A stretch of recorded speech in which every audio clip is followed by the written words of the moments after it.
droit à la mobilité pour tous, il n'est garanti que s'il y a gratuité. C'est donc une ambition politique au sens le meilleur du terme, bien évidemment, que d'assurer ce droit pour tous également. Mais ce n'est pas quelque chose à considérer comme un droit nouveau, puisque la gratuité existe déjà dans de nombreux secteurs, heureusement. Et elle existe dans l'éducation, elle existe dans la santé. On a tendance à considérer que c'est normal. Donc, ça n'est pas un grand pas à franchir que de faire reconnaître la nécessité de cette gratuité dans le domaine de la mobilité.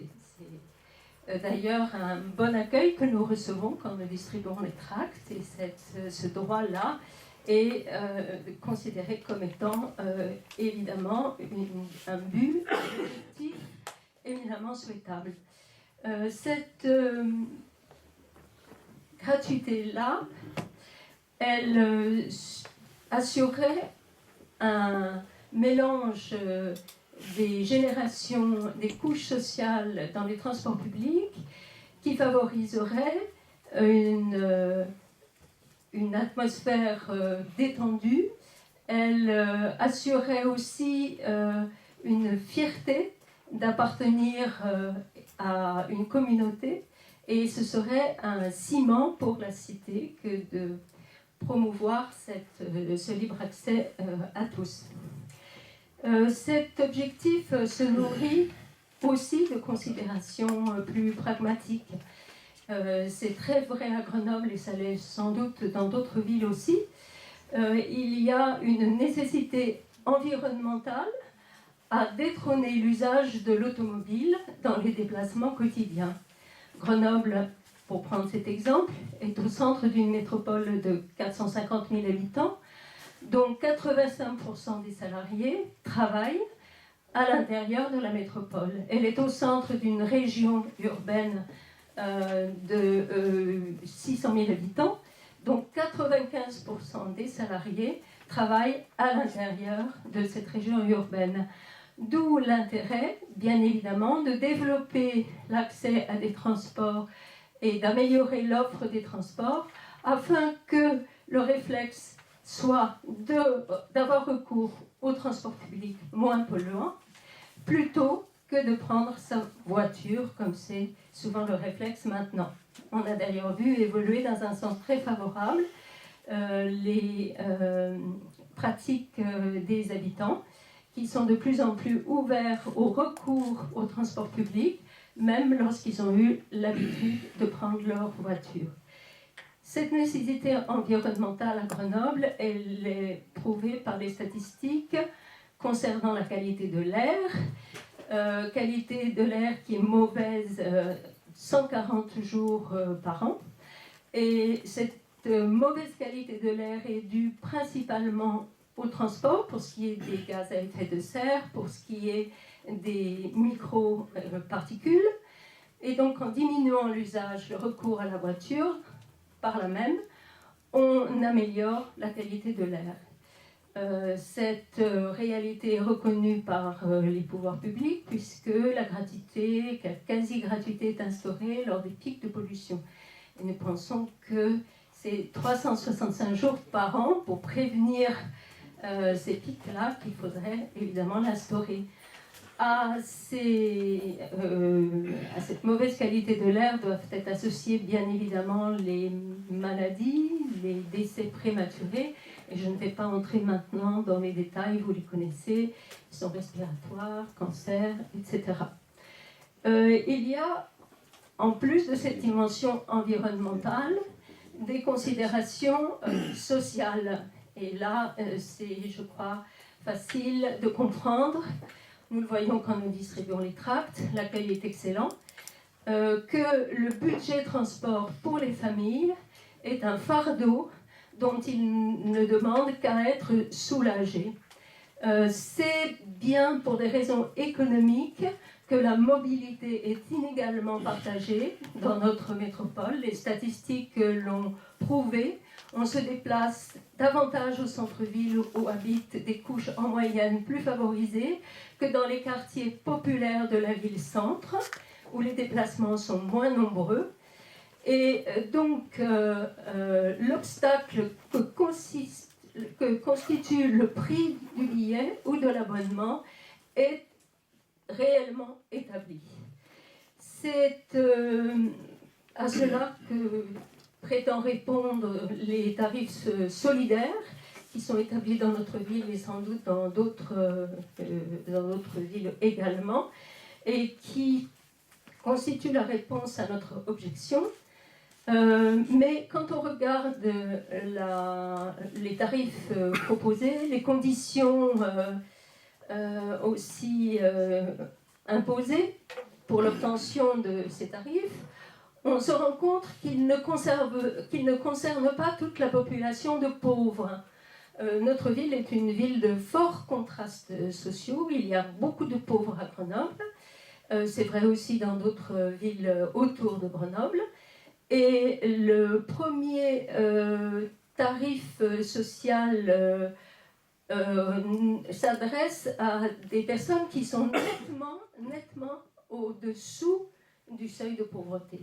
C'est-à-dire que tous ceux qui se situent entre le plafond de ces 661 euros comme quotient familial mensuel et le seuil du salaire de 60% du salaire médian, qui définit le seuil de pauvreté pour l'Union européenne et au plan international, tout cela sont laissés de côté et se voient imposer donc le tarif dit normal. Et puis il y a une sorte de gestion tatillonne, condescendante, humiliante pour les personnes qui bénéficient entre guillemets de ces tarifs sociaux, qui ne sont d'ailleurs même pas accordés pour une année entière, contrairement aux conditions avantageuses faites aux abonnés normaux, entre guillemets, qui eux bénéficient au moins de 2 mois de gratuité, 4 mois pour les vieux entre 65 et 74 ans.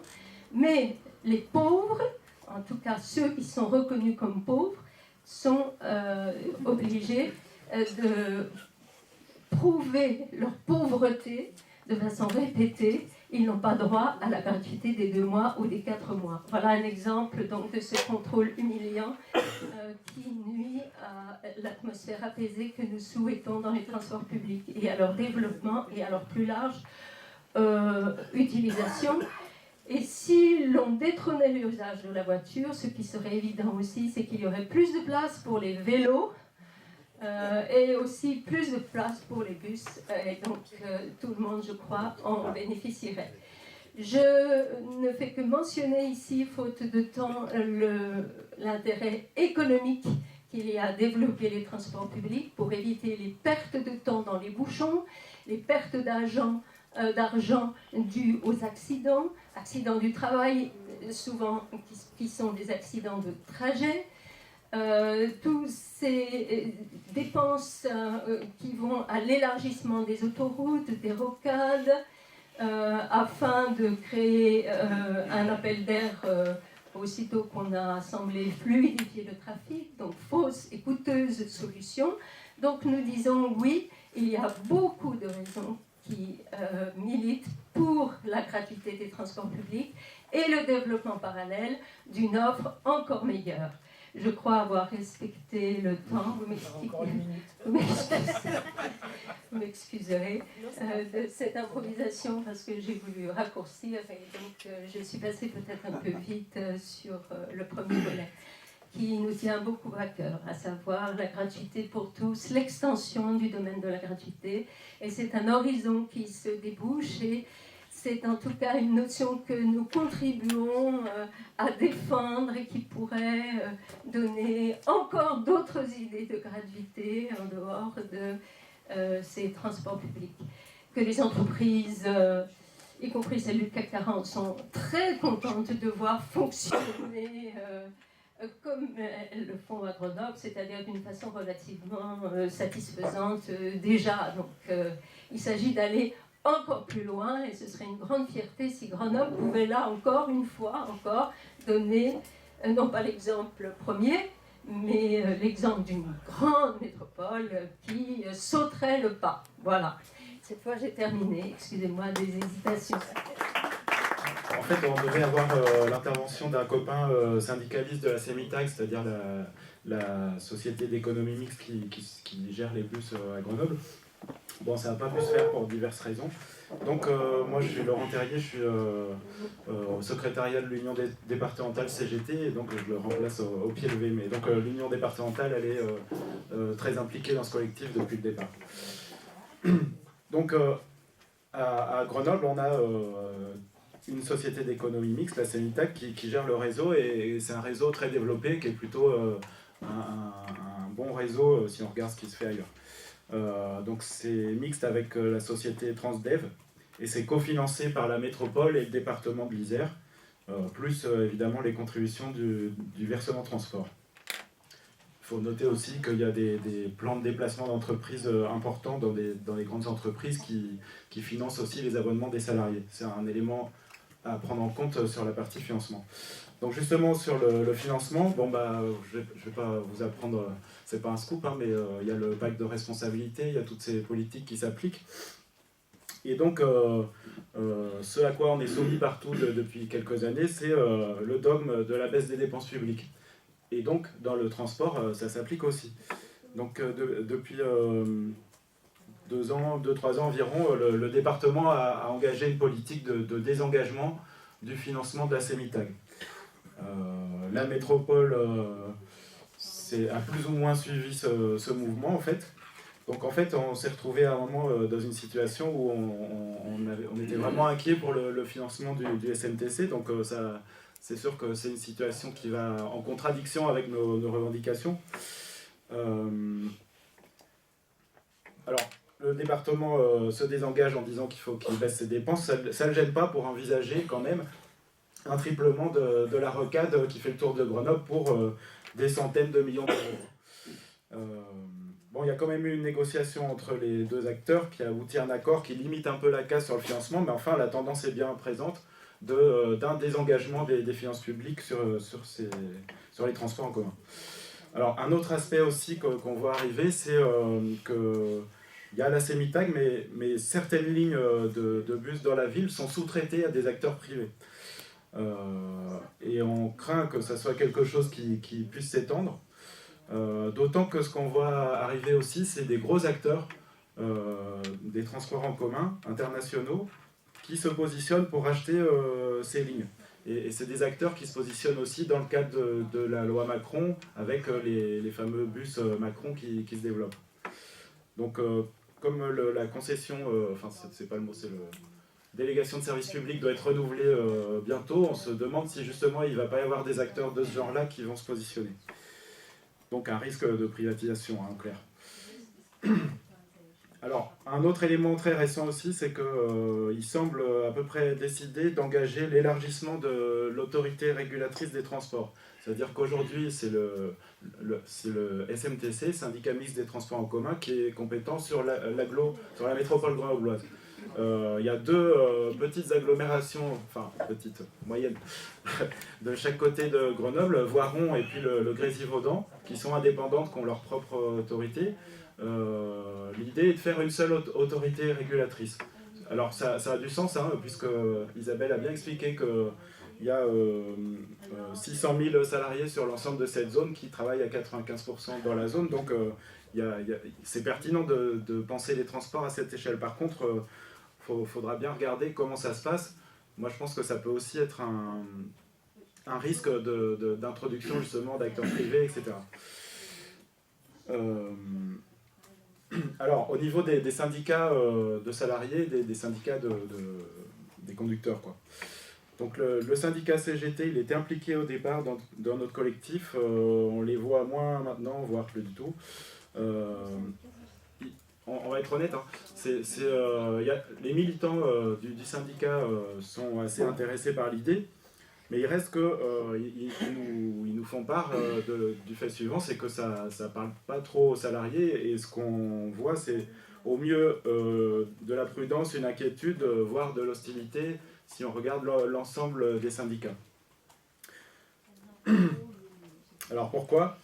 Parce que dans le contexte que j'ai expliqué sur la baisse des dépenses publiques, etc., les attaques contre le service public, ils ont des craintes pour l'emploi, pour leurs conditions de travail, leur salaire, etc. Il y a aussi, même si on sait que ce n'est pas le cas dans les expériences qu'il y a eu, mais il y a des inquiétudes sur une possible montée des incivilités. Et puis la question de qu'est-ce qu'on fait des salariés impactés par une mise en place de la gratuité, c'est-à-dire les contrôleurs et puis les agents qui tiennent les billetteries. En fait. D'accord ? Donc c'est des vraies questions. À Grenoble, il nous reste ce travail à faire d'aller encore plus loin en travaillant avec les syndicats pour argumenter, tenir compte de ce qu'ils nous disent et faire avancer l'idée.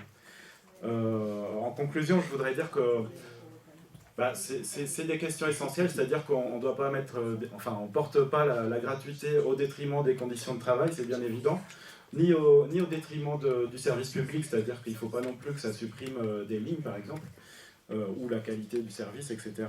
Et derrière, du coup, ça pose la question du financement qui est absolument essentielle. C'est-à-dire qu'on ne veut pas forcément faire la gratuité à financement constant, il faut trouver les financements pour assurer ce service public qui réponde aux besoins et dans des bonnes conditions. Et c'est possible, on verra ça au cours des 2 journées. Et je rappelle que demain, justement, demain matin, il y a un atelier sur la question du financement.